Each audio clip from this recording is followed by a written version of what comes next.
Hello and welcome to the Dinosaw for week 10 of 2023. Another 7 curious, interesting things I saw last week, thought you might need to know about. Before we go, if you're interested in these things, then give us a like, subscribe, all that good stuff. But let's crack on. First one is actually out of Osaka, the University of Osaka in Japan, and this is a subject I've been following for about 20 years now. It's reconstructing brain data, especially from the optical cortex. Don't ask me why I'm interested in this, I just am. So now somebody's joined it to stable diffusion, of course they have. So what's going on here? Somebody is in an MRI scanner looking at images, and the data from their brain, or what is being detected from their brain, is being fed into stable diffusion as training data. So therefore, if the person is then at another point in time in another fMRI scanner with their eyes closed, just imagining those objects, they're imagining them with their optical cortex, that data can then be used to reconstruct what that image is. So what this is basically saying is if you've trained the image into your brain, it could be pulled back out of your brain just by thinking about it. So there you go. Lots behind this. As I say, I've been researching this for probably 20 years. This is actually quite exciting, but it's also just the next step. This has been done before, but without stable diffusion, but it is quite interesting. Finally, X-ray specs. Well, they're not quite X-ray specs. It was slightly oversold on the title, but I fell for it, so it's still interesting anyway. So this is out of MIT, and they're using AR glasses. And what they're then doing is they're also putting 3D positioning of RFID tags into the mix as well. So lots of words there, but what that basically means is those little tags that get on things like clothes, if you try and steal them from the shops, can actually be located in 3D. So as you're seeing here, some items are in a box, and therefore that can be projected onto your vision, and you can see where those things are. Also great if you're going shopping. I just really love the idea of this. In the future, you walk into a shop and well, should you ever walk into a shop in the future, then you'll be able to say, look, I want the, I don't know, 32-inch waist, whatever's, and then trousers, obviously, and it will then say, right, they're over there. That's exactly where you want them to be. So there you go. Interesting use of augmented reality, or XAR as they're calling it. There you go. This, of course, we're at this point in time. So this is a patent from Ford, and what this allows them to do is lock you out of your car if you miss a payment. So this is all about repossessions, and it can be used for all other things as well. And this has started way back when things like Photoshop started to become subscription services, and everything has gone that way since. Likewise, if you own a BMW or a lot of cars these days, you can get items or functions of your car unlocked through subscriptions, things like heated wing mirrors and seats and that sort of thing. So this one basically says that if you do not pay your repayments on your car, they can automatically lock you out of your car. They can also move the car, should it be self-driving, to a car compound or somewhere where it's easier to pick it up by somebody who's going to repossess your car. It also does other things. For instance, it can also call the emergency services should it detect you are having some sort of medical emergency because you've been locked out of your car.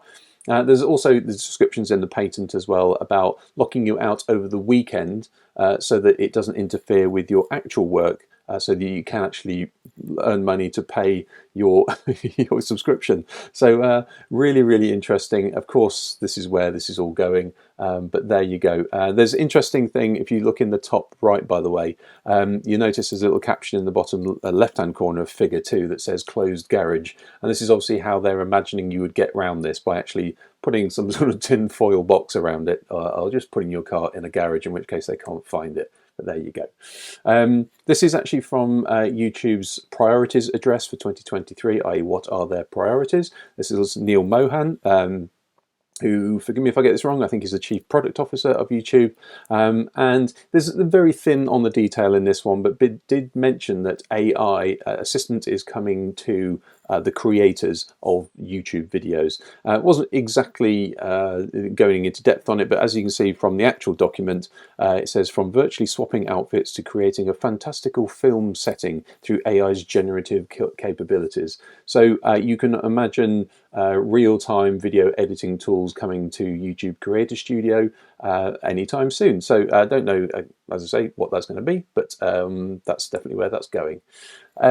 There's been seen quite a lot of stuff about protecting teens, or trying to track teens to certain sort of, let's say, tech titan platforms. And this one is two ends of the spectrum. So Mark Zuckerberg and obviously Meta are trying to open up the metaverse to teens. So this is down as far as 13, to say that, you know, obviously this is going to be where their growth is and they want to open it up. And some US senators saying, not on your Nelly. So we're going to then start defending this, because obviously there's lots of reports out there and evidence that things like Instagram are complicit, or at least partially to blame, for lots of problems that teens are having right now. But on the flip side of that, TikTok, and again, this is probably not all, let's just say, for the right reasons, TikTok is saying that they're actually going to protect anybody 18 and below, but to limiting them to 60 minutes a day on TikTok, and also applies to their sort of 13-year-old specific platform as well.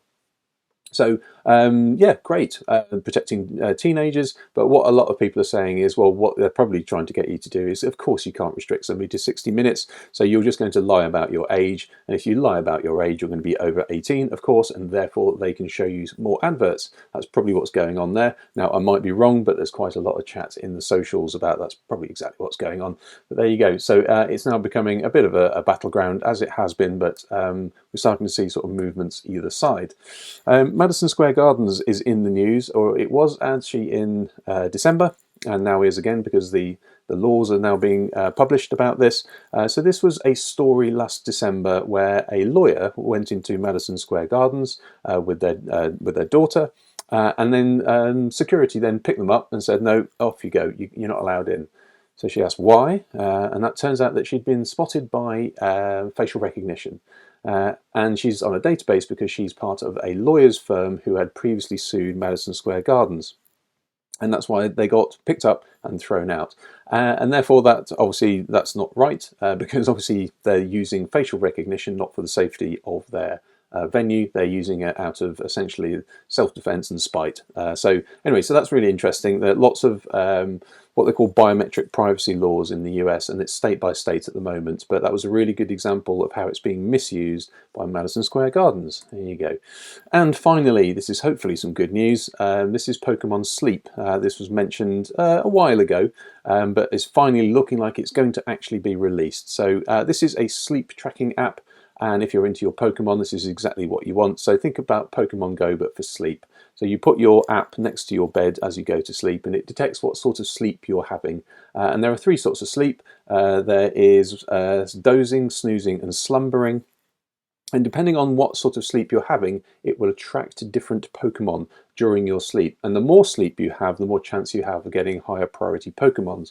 This is all based around Snorlax, as you can see on the screen there. So I thought it was, really, really interesting. Not only let's get kids addicted to playing games and playing Pokemon Go and getting them outside, sort of good and bad in that, but also we're also trying to look at sleeping as well to try and give them some rest as well. But clearly we're also tracking people's sleep patterns, which could be used for nefarious means. But there you go.